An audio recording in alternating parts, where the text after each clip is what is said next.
हनुमान और सूर्यपुत्र शनि। श्री हनुमानजींक जन्म शिवंक अंशरे, तेणु तांकु रुद्रावतार बोली अभिहित करा जाए। सूर्य संहिता तथ्य अनुजाई श्री हनुमानजी शनिवार दिन जन्म होइथिले। शास्त्र रे तांको शरीरर वर्ण शनिंक वर्ण सदृश बोली वर्णना करा जाइछि। शनिंक पिता सूर्य हनुमानंकर गुरु। शनिदेव अग्नि संभूत होइथिला बेले हनुमान वायु संभूत। एणु अग्नि प्राय शुभा शनि क्रूर स्वभार थिबा बेले श्री हनुमान हेउछन्ति अत्यंत दयार्द और क्षमाशील। शास्त्र मानंकरे हनुमान एवं गणेश शनिंक प्रभाव रे प्रभावित होई नथांती बोली कुहा जाइछि। आहुरी कुहा जाए समस्त ग्रह नक्षत्रंकु हनुमानंक लांगुड़ नियंत्रण करिथाए। आम शास्त्र मानंकरे हनुमान एवं शनिंकु एकत्र पूजा करिबा इधि रहिछि। एहा पछरे एक पौराणिक किंबदंती रहिछि। एहा सर्वजन विदित जे लंकपति रावण शंकर और ब्रह्मांक बରରେ बलियान होई 3 लोक जय करिथिला। से 56 गंडा जुगकु अमर बर पाइथिला। एणु 9टी जाक ग्रह तार बस होई रहिथिले। से एही नवग्रहंकु बांधिनी ता सिंहासनर पाबछ करी रखिथिला एवं तांको उपरे चढ़ी सिंहासन आरोहण करुथिला। से समस्त देवता एवं लोकपालंकु परास्त करी तार किंकर करी रखिथिला। रावण शक्ति आगरे सेमानंकर किछि करिबार नथिला। एकदा शनि सेमानंकु कहिले, मु तुम्भमानंकु रावणर दासत्रू मुक्त हेबा निमंते साहाय्य करिबि। जेतेबेले रावण पुत्र मेघनाद जन्म हेला सेतेबेले रावण समस्त ग्रह और देवता मानंकु नेई तार 11तम प्रासादरे बंदी करी रखिथिला।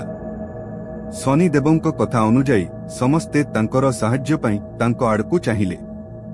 शनि तांकर गोटिए पादकु टिकी रावणर 10 प्रासाद आडकु बढ़ाई देले। मेघनाद उपर शनि दृष्टि पकाउछंती मने करी रावण तांकु नेई एक अंधकार कोठरी भितरे बंदी करी रखिला, जेमिति शनिंको मुख केही देखि पारिबे नाही। एमिति किछि काल कटिगला। दिने महावीर हनुमान सीता संधान पाई रावण पुरी रे पहुंचिले।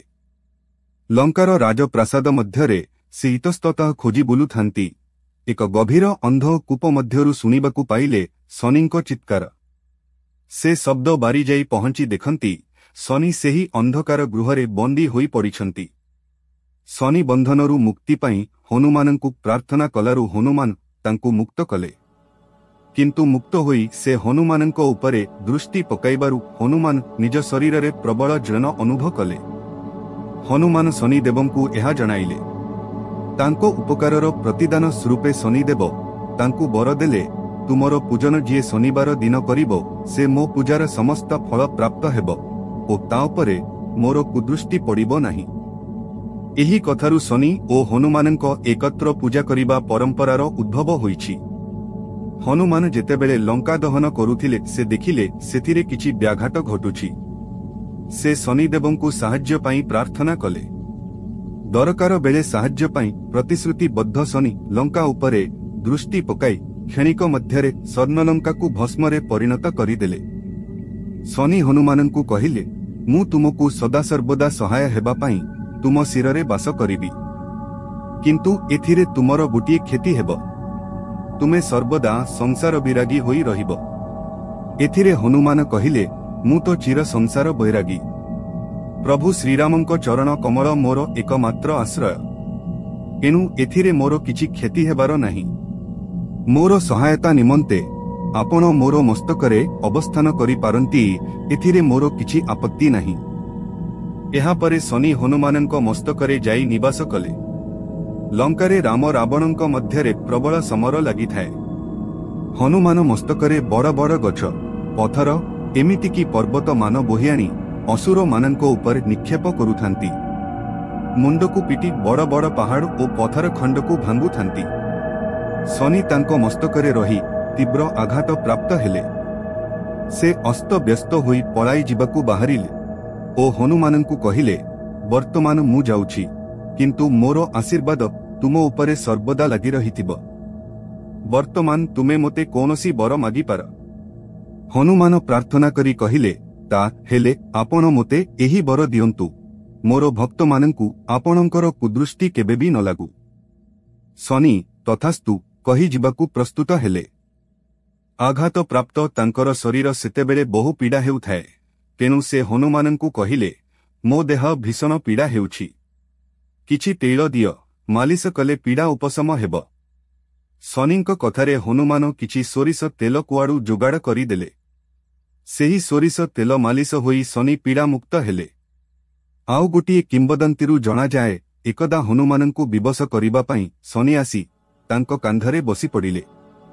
एथिरे हनुमान तांको शरीरकु एक विशाल पर्वत आकारकु विस्तार करिदेले।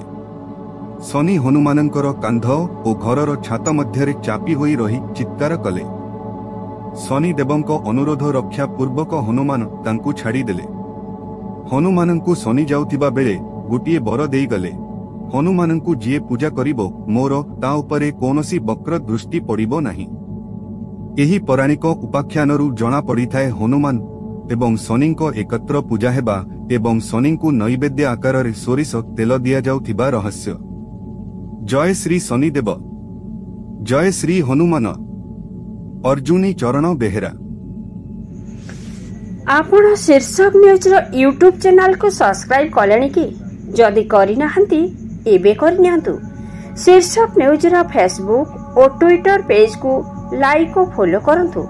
ओडिया भाषा और साहित्यर समृद्धि पाई प्रकाशित पोस्ट गुडी को बहुल मात्रा रे शेयर करंतु। जय जगन्नाथ।